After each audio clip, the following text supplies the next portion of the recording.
Radhe Radhe friends, आज मैं आप सभी को माँ काली की कथा सुनाने वाली हूँ। हिंदू धर्म में माँ काली का प्रमुख स्थान है।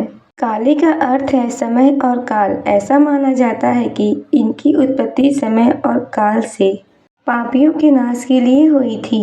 समय और काल से कोई नहीं बच सकता, यह सभी को निगल जाता है। माता पार्वती ने यह भयानक रूप पापियों के निवास के लिए धारण किया। इस रूप में माँ का रंग काला है। यह देखने में भयानक लगती है। माँ के एक हाथ में कटार और दूसरे हाथ में खपर है और गले में मुंडों की माला धारण की हुई है।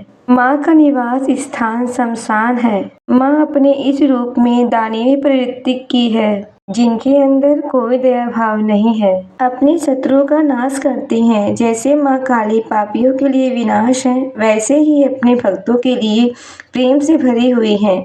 जो कोई भी माँ काली की सच्चे मन से आराधना करता है, उसे मनचाहे फल माँ देती हैं। तो चलिए फ्रेंड्स, माँ काली की कथा शुरू करते हैं। एक बार दारुक नाम के पापी असुर ने ब्रह्मा जी की कठोर तपस्या करके उन्हें प्रसन्न कर लिया। ब्रह्मा जी से वरदान के कारण दारुक अत्यंत बलवान हो गया। वह देवताओं और ब्राह्मणों को परेशान करने लगा। वे उन पे अत्याचार करने लगा।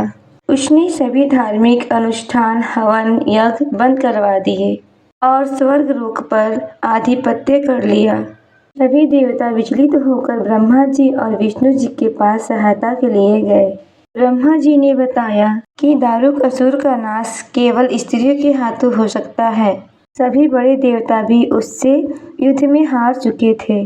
अंत में यह निर्णय लिया गया कि भगवान शिव की पत्नी माता पार्वती दारुक असुर का वध करेंगी। भगवान शिव ने अपना तीसरा नेत्र खोलकर भयानक और प्रचंड माँ काली को जन्म दिया। उनका शरीर काले रंग का था। माँ के माथे पर तीसरा नेत्र और चंद्र रेखा थी। उनके हाथों में त्रिशूल और कई प्रकार के अस्त्र शस्त्र थे। माँ काली के प्रचंड रूप को देखकर सभी देवता थर-थर कांपने लगे और वहां से भागने लगे। युद्ध में दारुक असुर माँ काली से पराजित हुआ। इस तरह से उस दुष्ट का अंत हुआ। माँ काली के भयानक रूप से चारों तरफ अग्नि की लपटें उपटन हो गए।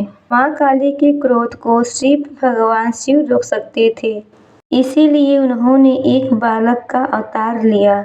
भगवान शिव शमशान पहुँचे और वहाँ पर लेटकर बालक के रूप में लेट के रोने लगे। छोटे बालक को देखकर माँ काली का क्रोध शांत हो गया।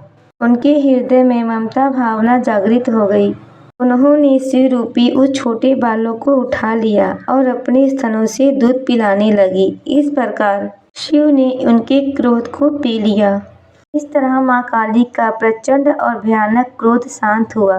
उसके बाद माँ काली मूर्छित हो गई।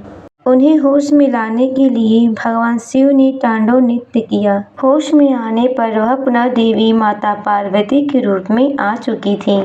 माँ पार्वती भगवान शिव का नृत्य देखकर नृत्य करने लगी, जिसके कारण उन्हें योगिनी भी पुकारा जाता है।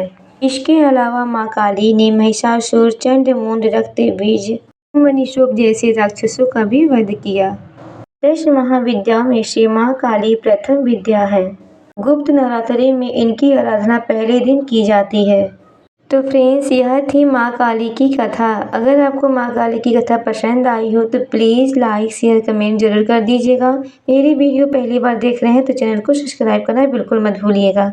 मिलते हैं एक और नई वीडियो में, तब तक के लिए जय माँ काली।